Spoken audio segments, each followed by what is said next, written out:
Public বিশ্ববিদ্যালয়গুলো যেভাবে চলছে তাতে ব্যাপক অর্থবহ সংস্কার না হলে এগুলো অচিরে মুখ থুবড়ে পড়বে।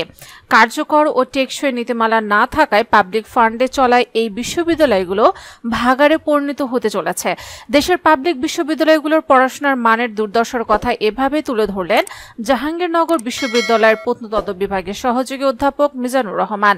মঙ্গলবার সামাজিক যোগাযোগ মাধ্যম ফেসবুকে শেয়ার করা এক পোস্টে তিনি এসব কথা বলেন। তিনি বলেন, এরপরে বিপরীতে দেশের প্রাইভেট বিশ্ববিদ্যালয়গুলো ভালো কাজ করছে। পাবলিক বিশ্ববিদ্যালয়ের দুরবস্থায় এই পর্যায়ে গেছে যে এখানে শিক্ষকতা করেন কিন্তু কেউ কেউ সন্তানদের পড়াচ্ছেন প্রাইভেট বিশ্ববিদ্যালয়ে। পোস্টে তিনি বলেন, পাবলিক বিশ্ববিদ্যালয়গুলোর এই দুর্দশার নানা কারণ আছে, যেমন ক্লাস পরীক্ষা ঠিক নেই, সেশন জ্যাম, পড়ালেখার চেয়ে অন্যান্য বিষয়ে অধিক অগ্রাধিকার, এছাড়া পড়ালেখার মানও কিছুটা নিম্নগামী। এই অবস্থা আজকে কিংবা একদিনে তৈরি হয়নি, স্বাধীনতার পর থেকে চলছে। কার্যকর ও টেকসই নীতিমালা না থাকায় পাবলিক ফান্ডে চলা এই বিশ্ববিদ্যালয়গুলো ভাগাড়ে পরিণত হতে চলেছে।